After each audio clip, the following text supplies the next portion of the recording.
Suivez votre émission Diaspora Africa avec Orange Money Europe. Orange Money Europe pour vos transferts d'argent de l'Europe vers l'Afrique.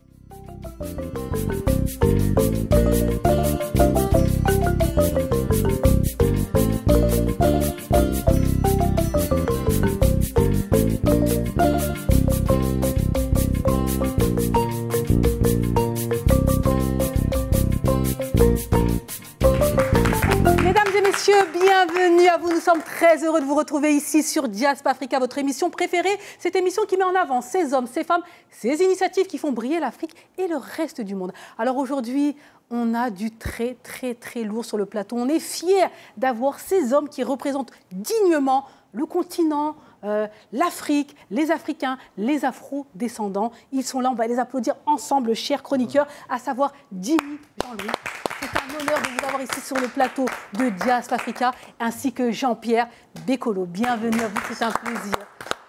Alors oui, c'est très rare d'avoir sur un même plateau deux figures mondialement connues, deux figures qui nous représentent si bien, dont on est si fiers. On vous a vu, on vous a regardé, on a regardé ce que vous produisez, ce que vous faites. Et aujourd'hui, on vous a avec nous sur le plateau de Diaspora Africa. Alors Jimmy, on va parler de votre livre. Alors, Héros, donc forcément, ça fait allusion à quelque chose que tout le monde connaît. Oui, on tease sur le plateau de Diaspora Africa. L'enfant d'Haïti, des bidonvilles de Port-au-Prince aux étoiles d'Hollywood. Et vous, Jean-Pierre Bekolo, on va parler du dernier titre que vous avez remporté. Alors, oui, mesdames et messieurs, on a deux célèbres personnes ici sur le plateau de Diaspora Africa. Alors, en face de vous, vous avez deux chroniqueurs, bien sûr. Il y a vous et il y a eux. Alors, comment allez-vous, Mawena, ainsi que Babadel? Ça va super bien, ravie de vous voir. Alors, de quoi vas-tu nous parler? De quoi sais-tu parler à raconter ici sur le plateau de Diaspora Africa? Là, comme on a deux personnes vraiment de poids en face de nous, on va parler des pays où vivent les ultra-riches en Afrique. Ah, bonne question. On va leur poser la question aussi. Hein. Ici, il n'y a pas de tabou. Hein. Très bien. Et on continue avec toi, Baba. Oui, donc aujourd'hui, on va parler du générateur électrique fonctionnant à l'urine, mais qui a été conçu par 4 collégiennes nigérianes. Voilà, effectivement. Donc, c'est la chronique « Ils font l'Afrique ». L'objectif, c'est vraiment de mettre en avant donc, ces innovateurs, ces jeunes, ces moins jeunes qui font briller l'Afrique à travers leurs innovations. Et pour nous, c'est très important de démocratiser cette information-là. Alors, voilà le menu du jour. On va aussi parler, on va pitcher. Il va y avoir des pitchs de projets. Il va y avoir aussi quoi? Il va y avoir aussi du voyage. Et on va commencer même tout de suite avec le voyage. Mesdames et messieurs, installez-vous. Est-ce que les passeports sont en main? Oui, vous avez aussi des buzzers, vous avez vu? Ouais, on s'amuse un peu sur Diaspora Africa. Ça arrive. On tease, on est un petit peu excités en même temps, on va parler de livres, on va parler de cinéma. Oui, mesdames et messieurs, vous êtes sur Diaspora Africa, votre émission préférée. On commence toujours avec nos passeports en poche. Destination, le continent africain. Cette émission a pour objectif de promouvoir le continent africain, les différents pays d'Afrique. C'est bien de visiter le monde, mais c'est encore mieux de visiter l'Afrique. Et là, destination, roulement de tambour, la Sierra Leone. Je n'ai jamais été, mais on y va ensemble. Allez, c'est parti.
Waouh! De retour sur le plateau avec un peu de déception. Et oui, on se trouve ici, nous, à Paris. à Paris. Mais bon, c'est beau Paris quand même. Alors la Sierra Leone, qui a déjà été en Sierra Leone? Moi, jamais, pour le coup. Pas encore, mais là, j'ai envie. Hein. Ah oui, Franchement, non plus. wow. Ça donne envie en tout cas. Ah oui. Vraiment. Merci beaucoup à l'Office du tourisme de la Sierra Leone pour ces magnifiques images qui nous donnent envie. N'hésitez pas, l'Office du tourisme, à nous envoyer 1 ou 2 billets, quoi. Hein. Pourquoi pas. Alors maintenant, avant d'accueillir nos invités ici à la barre, mesdames et messieurs, moi je vous propose de détendre un peu l'atmosphère. Sachez que Jimmy, je sais que vous avez un rendez-vous après. Jean-Pierre, pareil, il est possible que vous partiez en jet privé d'ici sur une terre inconnue. Eh oui, mesdames et messieurs. On ne sait jamais. On sait que vous avez l'habitude, excusez-nous. Mais voilà, c'est possible si vous avez la bonne réponse aux questions que je vais vous poser. Alors, première question. Normalement, là, c'est facile. Bon. Mesdames et messieurs, vous aussi, vous jouez, vous êtes à la maison. Question numéro 1. Quelle est la première république noire au monde? Haïti.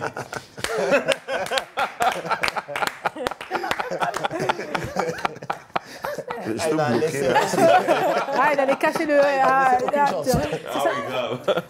Ça, c'est vraiment, effectivement, Non, mais mesdames c'est et la messieurs. fierté, quoi. C'est vrai qu'on a beau pointer le doigt sur Haïti, mais il y a quelque chose que Haïti a accompli que personne d'autre n'a fait. Donc, pour cela, Haïti restera tout le temps dans l'histoire. Et vraiment, il faut savoir que Haïti est vraiment considéré comme un exemple quand on est sur le continent africain. Dès qu'on parle d'Haïti, on parle de fierté. On parle de ce peuple qui a ouvert la voie à de nombreux peuples. Et donc, voilà, moi, je suis fière d'avoir des Haïtiens ou de me considérer comme haïtienne, comme les Haïtiens se considèrent africains. Donc, encore une fois, on est ensemble. Alors, mesdames et messieurs, bravo. Jimmy, vous avez le point. Par contre, vous avez tapé un peu trop fort, donc apparemment, le point va peut-être vous être enlevé. Oui, désolé, c'est la régie qui me dit ça. Néanmoins, on continue. Il y a encore une deuxième étape. Mesdames et messieurs, et pour le coup, je vous demande à vous, monsieur Jimmy Jean-Louis, de me rejoindre ici à la barre, s'il vous plaît. OK.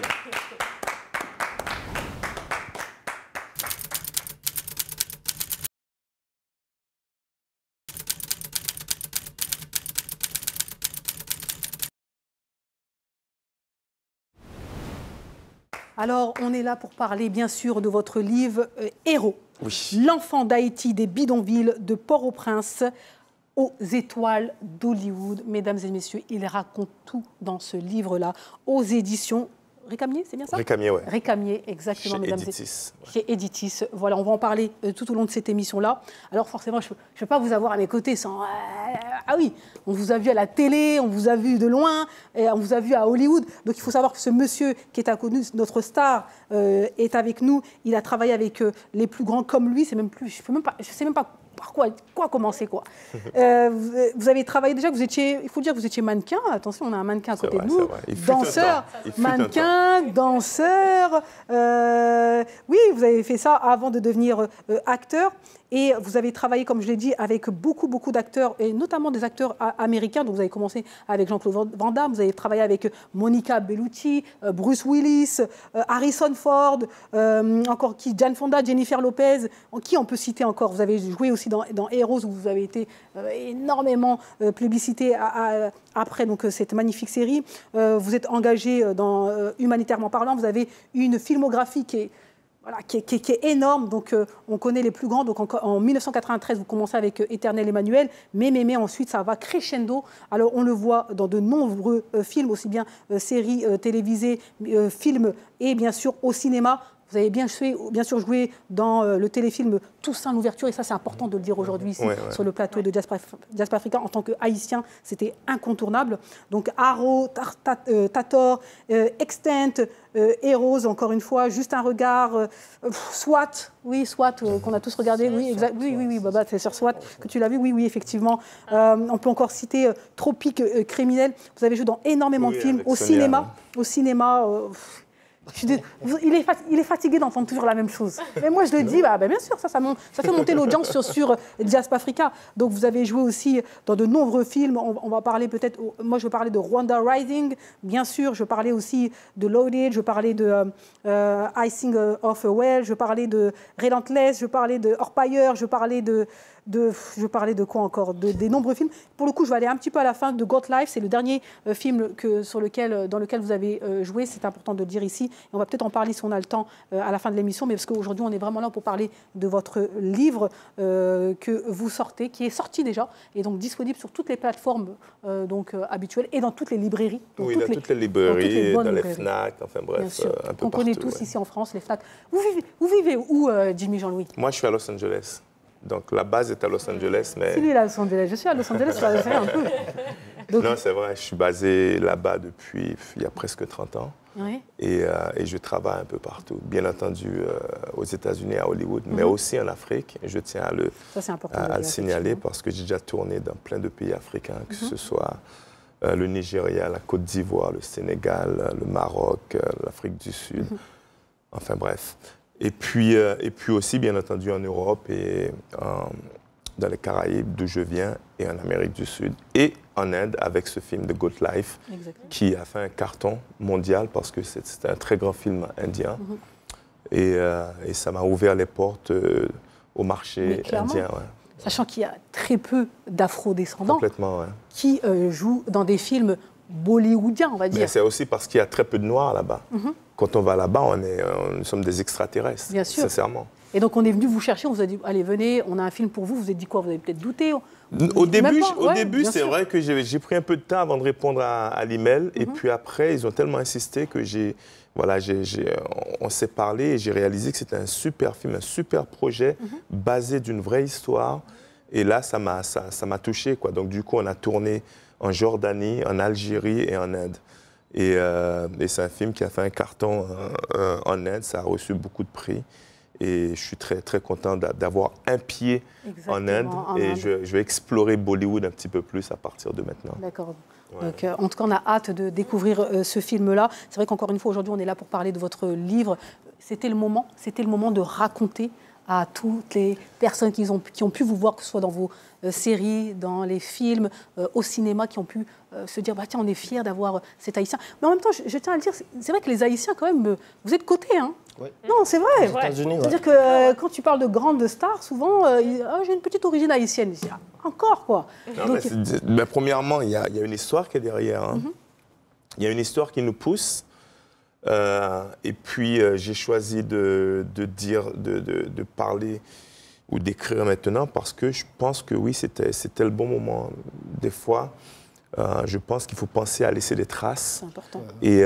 Et un parcours atypique a besoin d'être su, d'être connu. Oui, je suis né en Haïti, dans les bidonvilles, sans électricité, sans eau potable. Je suis arrivé à Paris, en banlieusard, parce que j'étais un mec de cité, il faut le signaler aussi, et je ne renie pas ça. Donc après ce genre de départ, me retrouver dans tous ces pays tels que l'Afrique du Sud, l'Angleterre, l'Espagne, l'Italie ou les États-Unis, il y a un chemin. Donc maintenant, c'est comment est-ce qu'on fait pour arriver à tout cela. Donc il y a des hauts, il y a des bas aussi. Donc oui, c'était le bon pour moi. Surtout que je traversais des moments assez difficiles il y a à peu près 3 ans. Donc c'est ça qui m'a vraiment boosté à prendre la plume et à écrire l'histoire en espérant que ça parle à beaucoup de gens, que ça parle aux Noirs en général, ceux qui viennent de la Caraïbe, de l'Afrique, mais ça parle aussi aux artistes, ceux qui n'arrivent pas à survivre du métier. Et là, je ne parle pas uniquement des artistes noirs, mais des artistes du monde entier, parce que ça reste un métier très difficile d'être acteur. Et aussi, ça parle à ceux qui ont des rêves, ceux qui traversent des océans pour essayer de se créer une nouvelle vie. Et c'est entre autres ce que j'ai dû faire. Et peut-être que ça peut potentiellement donner espoir à certains. Donc c'est pour tout cela que j'ai pris l'initiative d'écrire ce livre. Et j'allais dire, il y a Danny Glover, qui est un très bon ami, qui a écrit la préface du livre aussi. Effectivement. 30 ans d'expérience, vous avez voyagé, vous avez fait de nombreux... vous avez travaillé dans différents secteurs d'activité. Ouais. Vous avez, comme on le dit, vous avez vécu donc, en Haïti, vous êtes arrivé en France, vos parents sont rentrés, vous êtes restés, vous êtes parti en Espagne, je crois, à Londres, et puis après les États-Unis.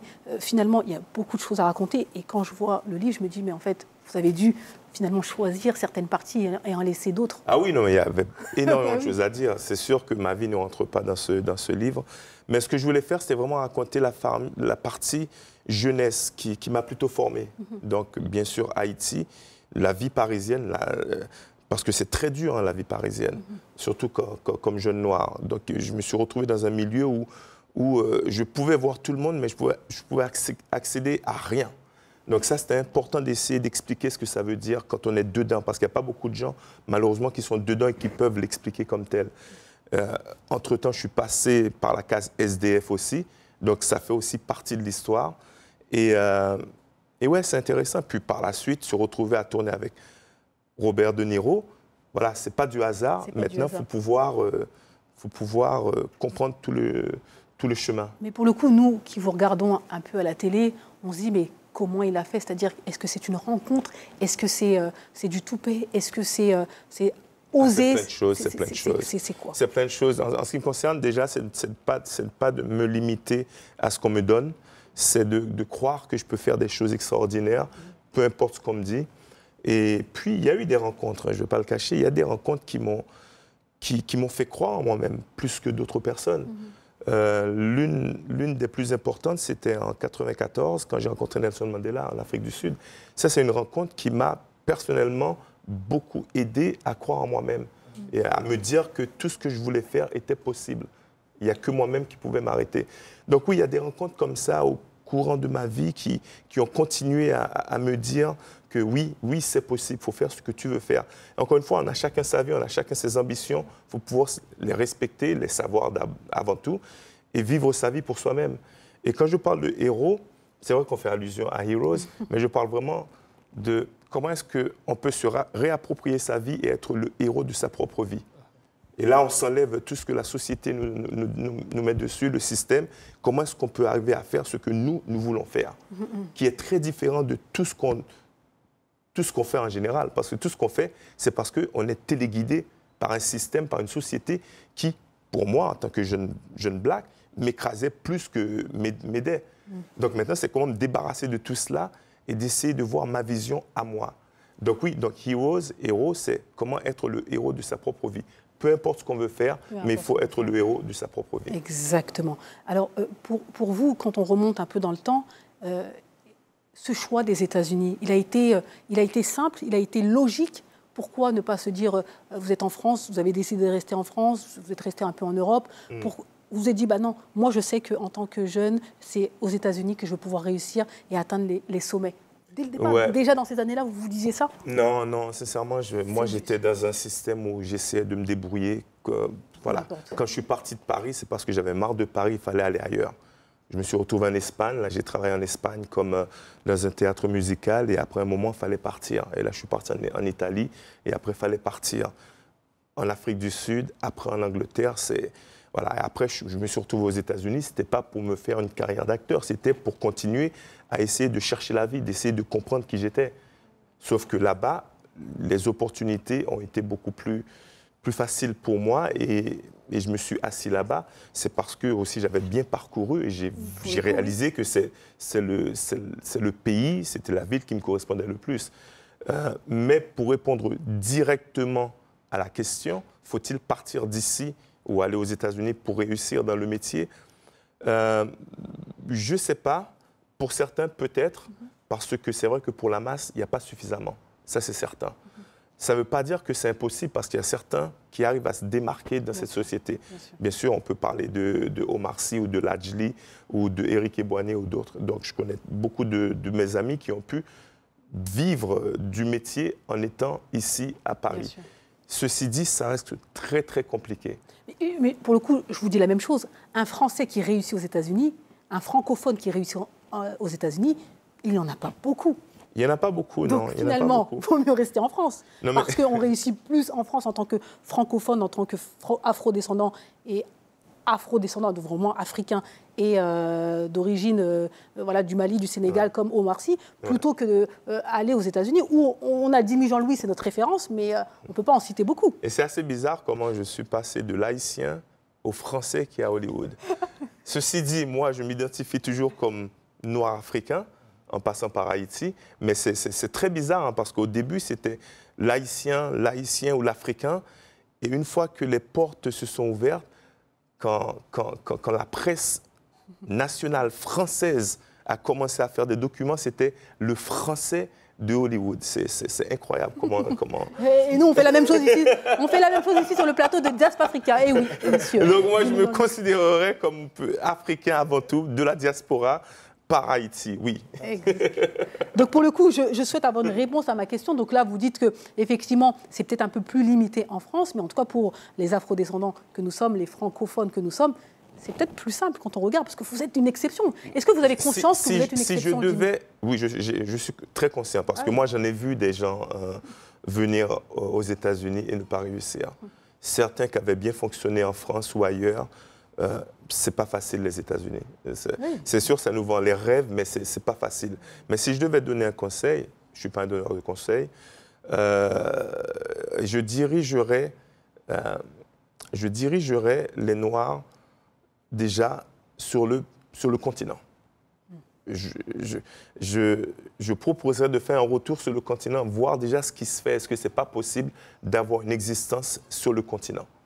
Et puis, peut-être marier les deux, entre le continent et l'Europe, si besoin. Mais je pense que pour bien s'asseoir, le continent reste incontournable, parce que c'est là qu'on est nous-mêmes, quoi. C'est là qu'on voilà, on n'a pas à jouer, on n'a pas à parler d'une certaine manière, on n'a pas à se forcer à manger une certaine nourriture.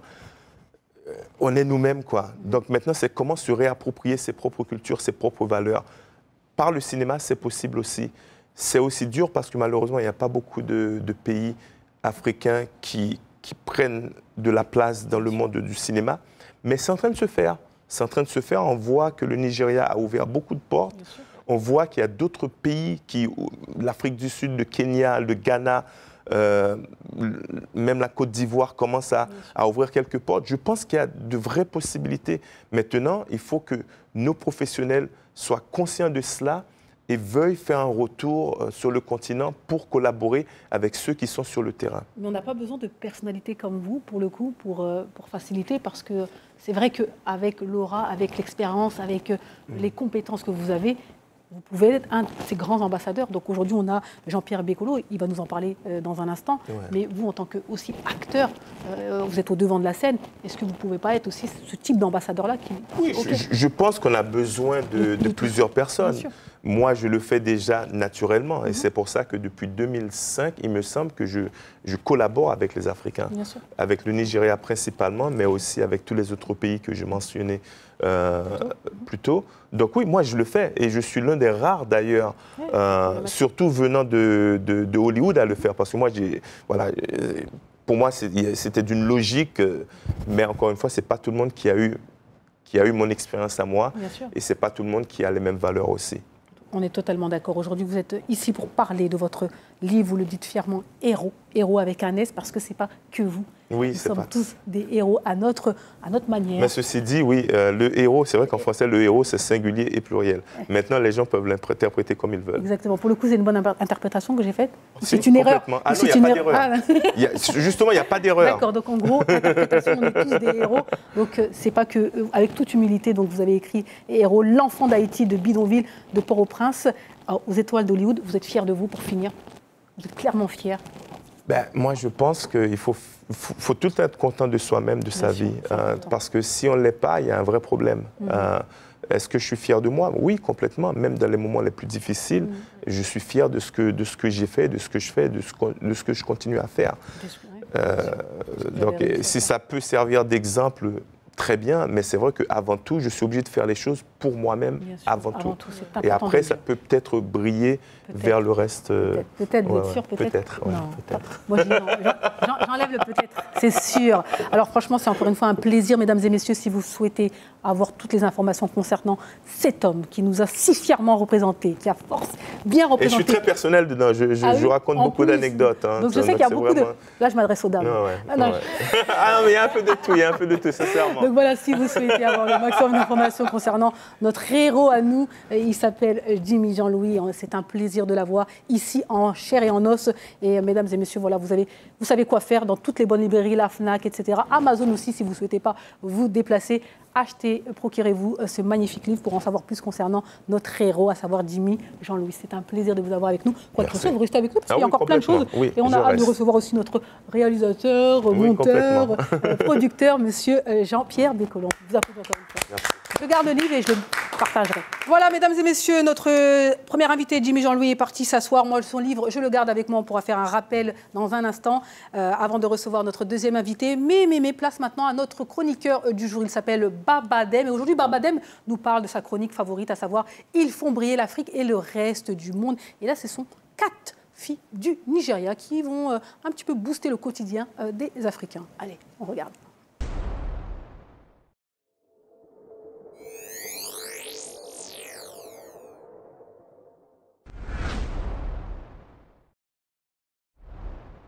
Alors aujourd'hui, dans la chronique Ils font l'Afrique, je vais dire Elles font l'Afrique, je voulais mettre en avant 4 collégiennes qui, à l'âge de 14-15 ans, ont créé tout simplement le générateur électrique, mais qui fonctionne à l'urine. Donc c'est un projet scolaire, mais je tiens vraiment à rendre, comme on le dit, hein, le dicton, rendre à César ce qui appartient à César.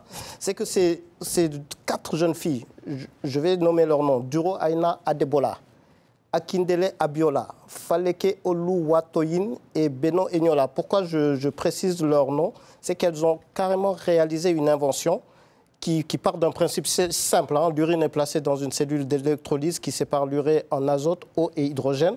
Et l'hydrogène est ensuite filtré, capturé dans une bouteille. Bon, ça, c'est un projet scolaire.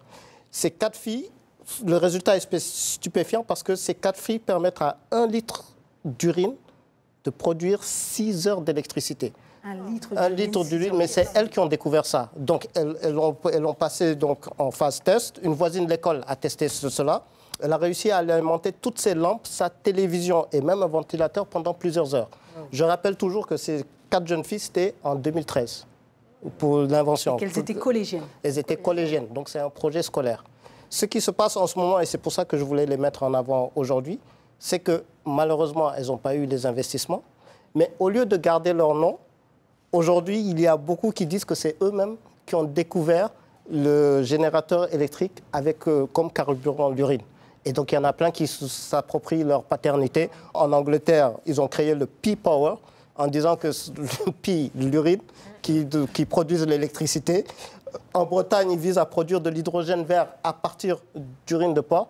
Mais quand je relis toutes ces personnes, à aucun moment, elles font référence à ces 4 Nigérianes. Et je voulais vraiment les mettre en valeur aujourd'hui parce que si aujourd'hui, les chercheurs vont trouver que l'urine est un bon carburant pour l'électricité, je pense que ça vient d'elles, ces 4 Nigérianes, heureusement qu'il y a des images pour l'éternité ou l'histoire. Et c'est pour ça que je voulais mettre en place. Exactement. Voilà. Merci beaucoup, Baba. Merci pour cette mise en avant. C'est beaucoup. C'est les faiseurs de bière qui vont être contents. Au moins, ils seront utiles. Au moins, ils seront utiles.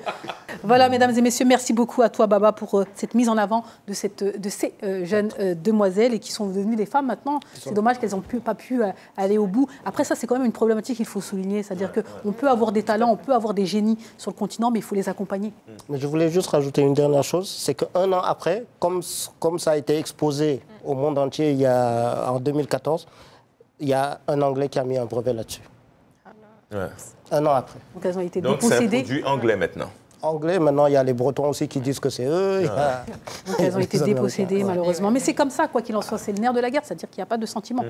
C'est comme ça. C'est dommage. Merci beaucoup, Baba. Mais en tout cas, nous, on sait qui a inventé donc, ce système. Allez, mesdames et messieurs, on poursuit cette émission dans la joie et dans la bonne humeur. Et on continue à voyager sur le continent africain avec notre chronique Tour d'Afrique. Et là, ces destinations, eh bien, vous connaissez l'Afrique du Sud. Oui, l'Afrique du Sud, avec la Chrysalis Academy qui donne chaque année une nouvelle chance à des dizaines de jeunes de quartiers défavorisés du Cap. Et ça vous parle encore une fois, messieurs. Alors, c'est parti pour Tour d'Afrique by Opendo.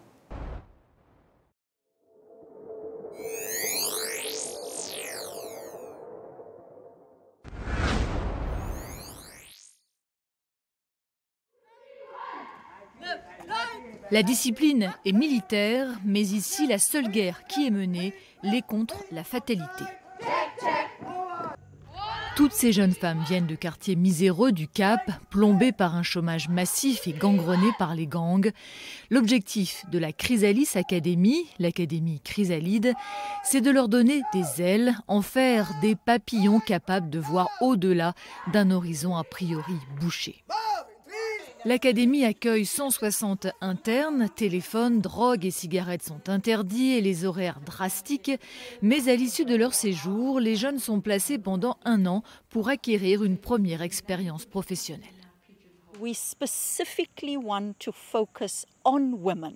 On se concentre tout spécialement sur les femmes, parce que dans la société en général, les femmes, et en particulier les femmes noires, sont toujours en queue de liste en termes d'opportunités. Pendant leurs 3 mois de formation, les étudiants alternent cours intensifs et ateliers, comme ici la décoration d'un centre de protection de l'enfance. L'académie leur propose aussi activités physiques et séances de thérapie. Créée en 2000, elle s'adresse pour l'instant aux 18-25 ans. Je pense que nos programmes devraient commencer un peu plus tôt et viser les filles d'une douzaine d'années qui ont leurs premières règles, les aider à devenir des femmes, à se respecter et tout ce genre de choses. Outil précieux dans la lutte contre la délinquance, l'académie est financée par les autorités du Cap, la ville qui a le plus fort taux d'homicides d'Afrique du Sud.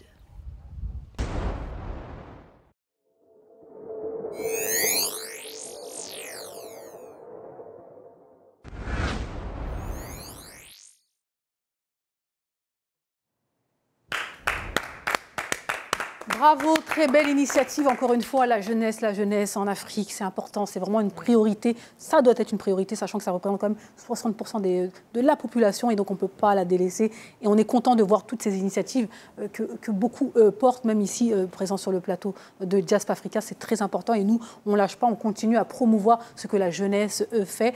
Mesdames et messieurs, vous êtes encore une fois sur Diasp Africa avec nos invités. Et moi, je vais demander à notre ami Jean-Pierre Bekolo de me rejoindre ici à la bière, s'il vous plaît.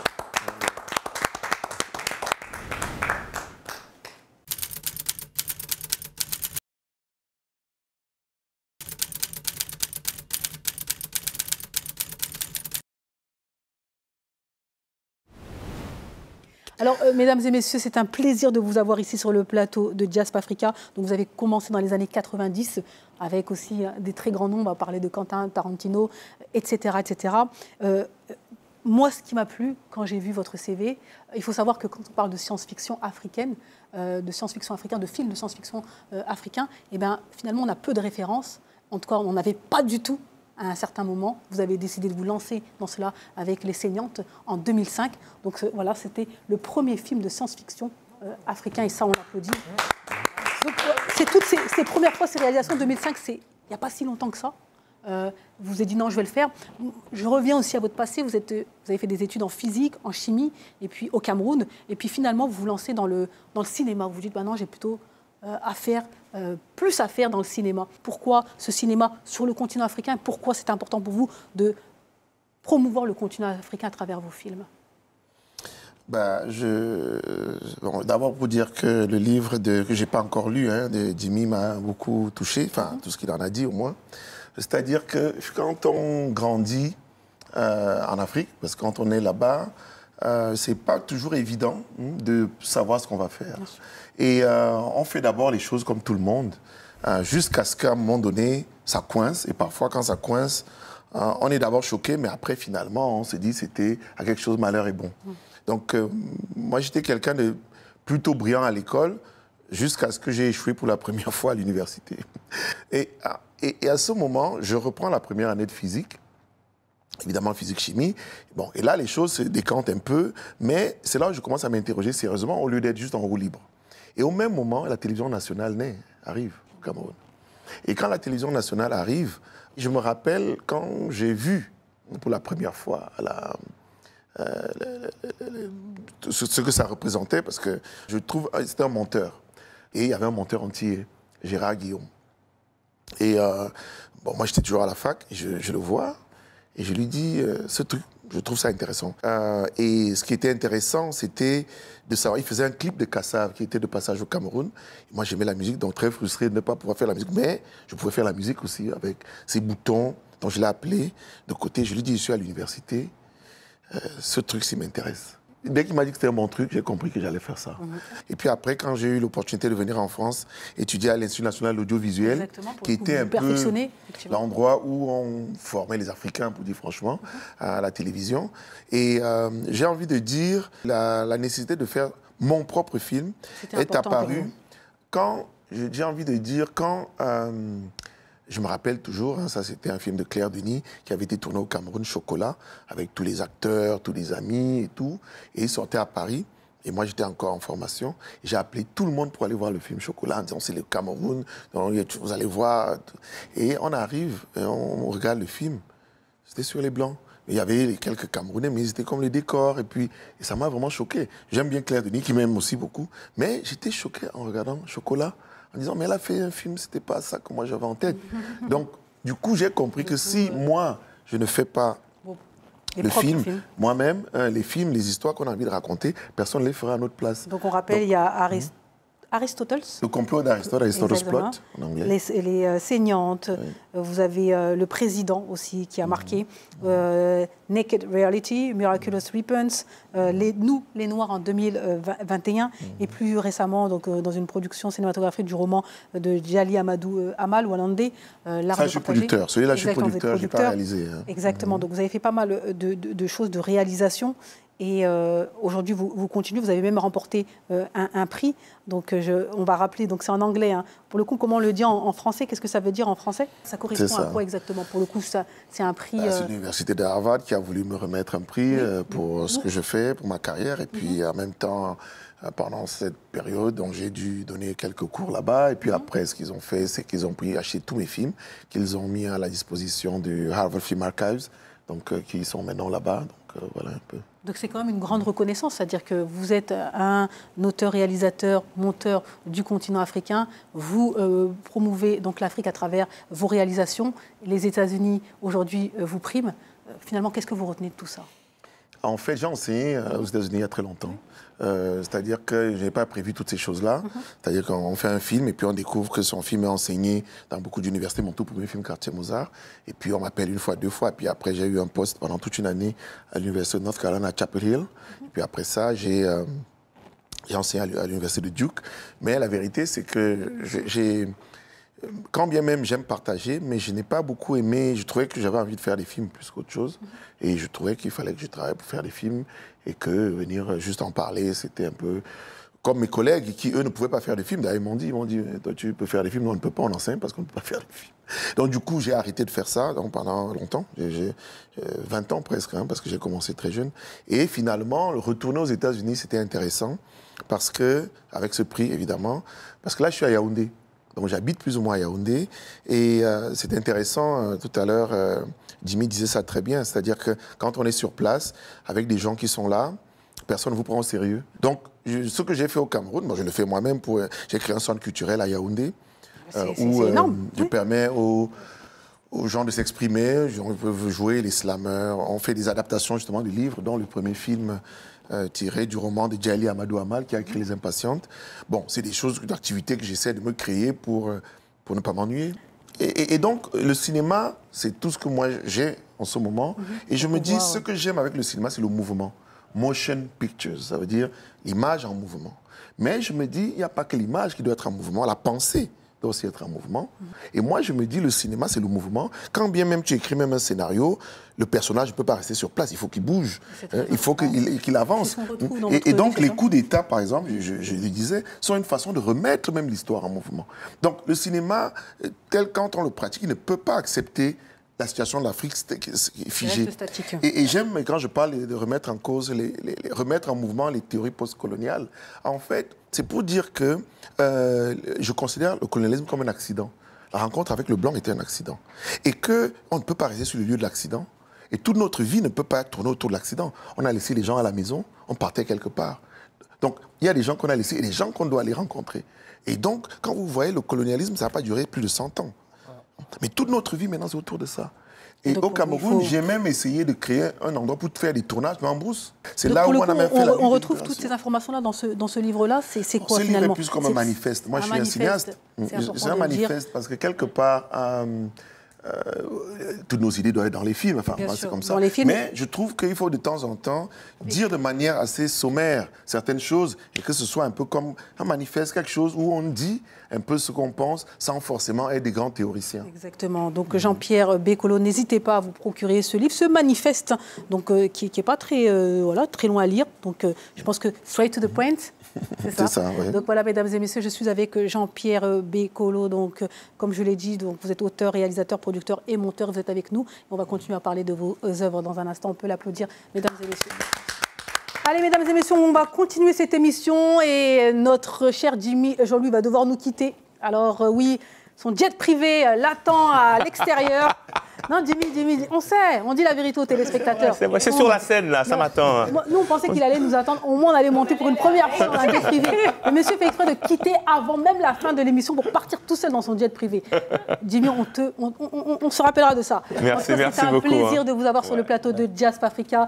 Héros, l'enfant d'Haïti, des bidonvilles, de Port-au-Prince aux étoiles d'Hollywood. Héros, mesdames et messieurs, n'hésitez pas à vous procurer ce livre. Jimmy, à très bientôt. À très vite, j'espère. Alors, je vous rends votre livre et je vous dis, allez. Merci. See you, mesdames et messieurs. À la prochaine. Merci à tous, merci. À très bientôt. Et nous, on a la chance, on continue avec Jean-Pierre Bécolo, une sorte d'encyclopédie. Vraiment, on apprend énormément de choses avec vous ici sur le plateau de Jazz Africa. Et on va continuer avec un peu d'actu et notamment l'agenda des diasporas, mesdames et messieurs. Et oui, vous le savez, ici sur Jazz Africa, on essaye de mettre en exergue donc, les événements que vous réalisez, aussi bien sur le continent africain qu'ici en Europe. Allez, c'est parti pour l'agenda des diasporas offert par Orange Money Europe. L'agenda des diasporas avec Orange Money Europe.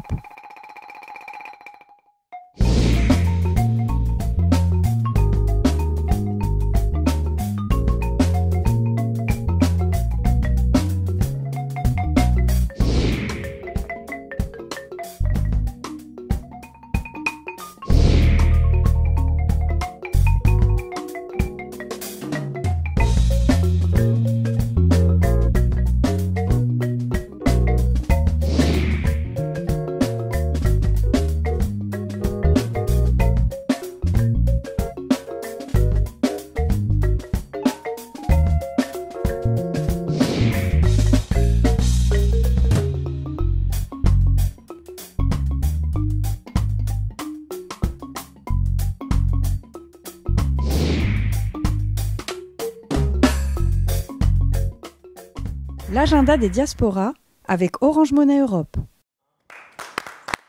Merci beaucoup. N'hésitez pas, envoyez-nous vos flyers. On les diffuse ici dans cette émission. Cette émission, elle est pour vous, chers invités, chers téléspectateurs également. Allez, mesdames et messieurs, on va faire une courte pause. Et puis, on revient dans un instant requinquer pour la deuxième partie de votre émission. Allez, c'est parti. Votre famille est en Afrique ? Pour envoyer de l'argent de l'Europe vers l'Afrique, c'est immédiat. Et oui, en quelques secondes, c'est arrivé. Pour envoyer de l'argent, c'est simple. Une application mobile, 1000 boutiques en France, 500 000 boutiques en Afrique, sécurisé. L'argent est bel et bien sûr d'arriver. C'est ça, Orange Money Europe.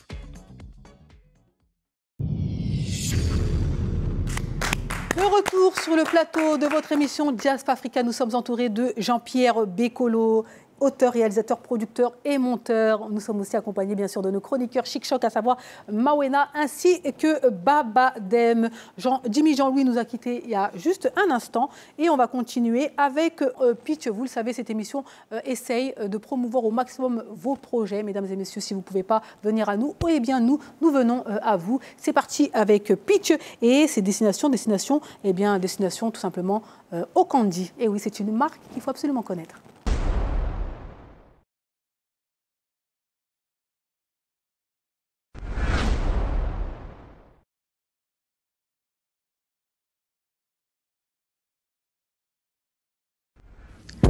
L'Afrique, le berceau de l'humanité. Notre terre, avec une ouverture sur le monde, possède une véritable richesse inestimable. C'est ici qu'Okandi puise sa source. L'accueil, l'optimisme sont au cœur de nos valeurs. Cette jeune génération, dynamique et déterminée, sont les grands hommes et femmes de demain. Ces terres, villes, villages et paysages à perte de vue ont un impact positif sur la population. Notre histoire commence au Mali, mon pays d'origine. Un vaste territoire, ses traditions ancestrales, ses coutumes et une terre qui s'exprime par sa beauté, car elle est respectée, elle respire. Les femmes, véritables piliers au sein de la société, c'est pour cette raison que nous travaillons avec elles. Le ramaré, le vétiver, cette plante est l'allié de la femme depuis des millénaires. Faite pour vous, pour vos moments de pause, de bien-être, de connexion à soi-même. Il purifie votre corps et vous apporte une légèreté et c'est pour cette raison qu'Okandi a décidé de la valoriser, de façon à vous faciliter son utilisation. Une petite fatigue, besoin de se détendre, des menstrues éprouvantes, le ramaré Okandi est votre allié pour la vie, l'indispensable dans chaque sac à main.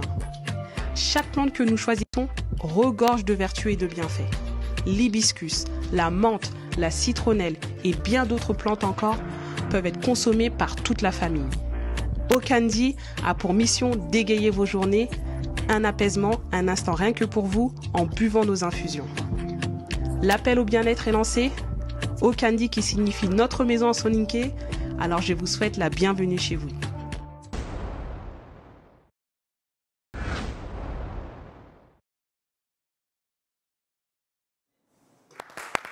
Voilà, merci à notre pitcheuse du jour pour cette belle vidéo, franchement, qui nous a fait voyager. Allez, on poursuit cette émission avec notre invité et bien sûr nos chroniqueurs. N'hésitez pas à aller sur notre site internet, n'hésitez pas à aller sur nos réseaux sociaux et à dire ce que vous pensez. Si vous avez des recommandations, des questions, des avis, eh bien n'hésitez pas à nous informer. Allez, mesdames et messieurs, je vais maintenant donner la parole à... Attendez, on va faire un quiz quand même. Voilà. Ouais. Est-ce que ça fonctionne aussi chez vous ? Oui, très bien. Alors, dites-moi tout simplement, à votre avis, est-ce que vous savez tout simplement quel a été le premier pays subsahérien à obtenir son indépendance en 1950 ? Libéria ? Pas du tout. Tu ne donnes même pas la bonne réponse. Non. En 1960. 57. 57. Ghana. Le Ghana. Le Ghana, effectivement. Applaudissez-moi, non ? Effectivement, mesdames et messieurs, c'est le Ghana. Bravo, Maïwenna. Et en plus, tu vas garder la parole. Et oui, mesdames et messieurs, aujourd'hui, on parle de... On parle des 5 pays d'Afrique dans lesquels vivent les plus riches du continent. Dynamique africaine, c'est maintenant avec notre chère Maïwenna. Allez.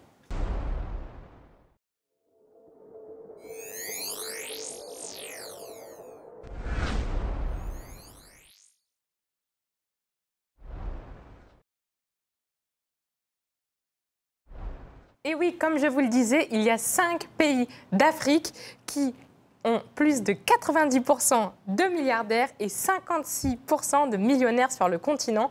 Jean-Pierre, est-ce que vous savez qui sont ces 5 pays dans le désordre ? Moi, je dirais Afrique du Sud. Sûr, oui. Bon, ça c'est difficile. Hein. Bon, je pense peut-être le Ghana. Hein, non. Le Nigeria. Oui. Encore un, et après je vous donne la liste. Égypte. Oui. l'Égypte. Alors, en 5e position, nous avons le Maroc. En 4e, le Kenya. En 3e position, le Nigeria, en effet. En 2e position, l'Égypte.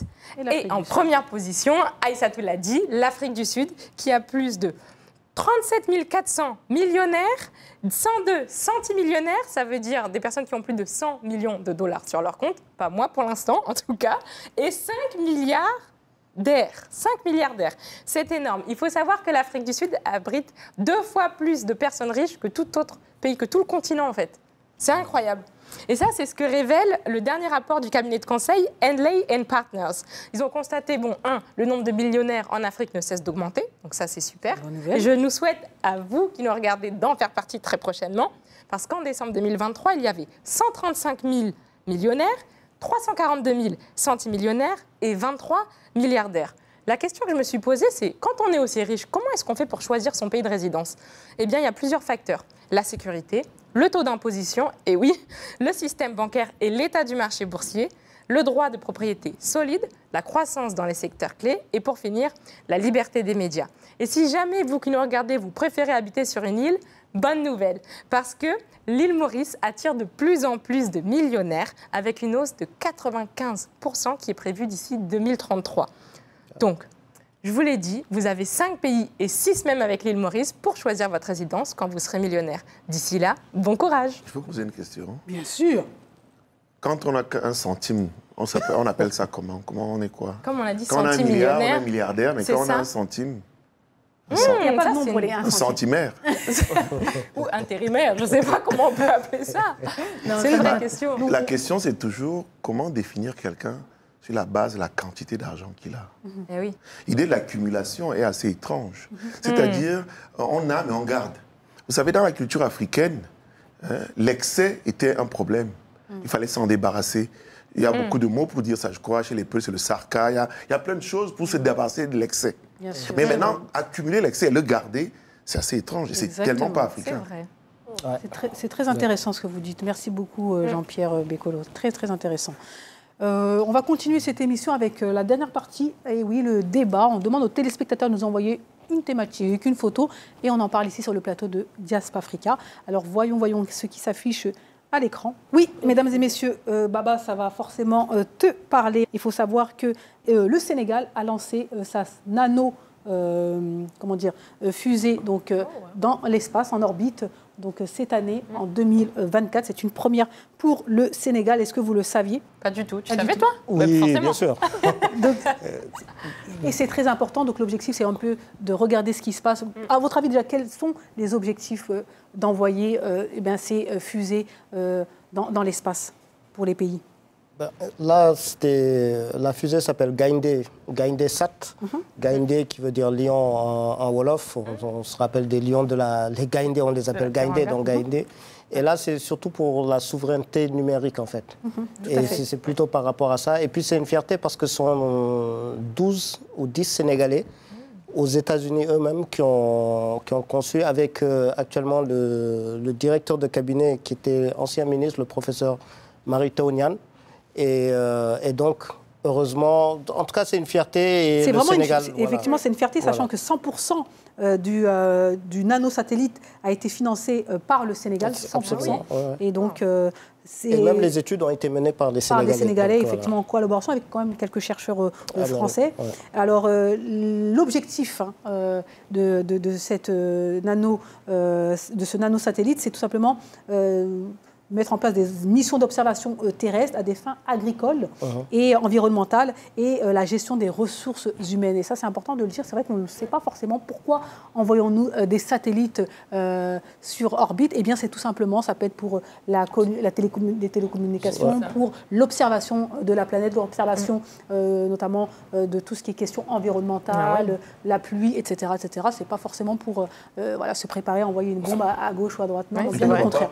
Et je me demande si jamais ils avaient s'ils changeaient d'avis, ils disaient que non, mais non, on va faire ça pour des raisons militaires. Ce serait toujours possible ou pour le coup, je ne pense pas que dans le nanosatellite, il y a le nécessaire pour pouvoir changer d'avis en orbite. Mais en tout cas, là, ça a été fait pour ça. Et au total, il y a environ 50 satellites africains en orbite.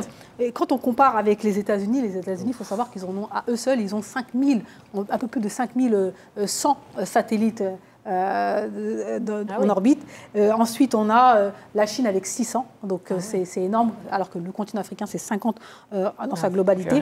Et puis voilà, sinon, plusieurs autres pays ont déjà des satellites, mais c'est une très belle avancée. Le Sénégal en est très, très, très fier. D'autres pays vont suivre, comme l'Afrique du Sud, l'Égypte, qui ont fait ça déjà depuis de nombreuses années déjà, mais voilà, c'est le début, en tout cas en Afrique de l'Ouest.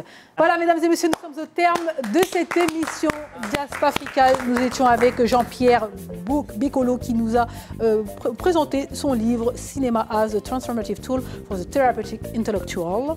Donc voilà, n'hésitez pas à vous procurer donc ce manifeste pour avoir plus d'informations. C'est en anglais, j'espère que vous êtes anglophone aussi. Et merci bien sûr à notre invité Jean-Louis qui nous a quittés plus tôt. Merci à nos chroniqueurs.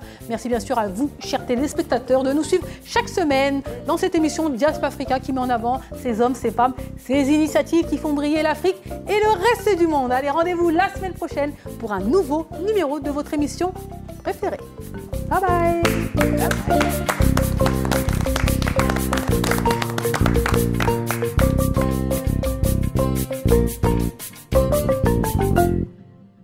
Merci d'avoir suivi Diasp Africa avec Orange Money Europe. Orange Money Europe pour vos transferts d'argent de l'Europe vers l'Afrique.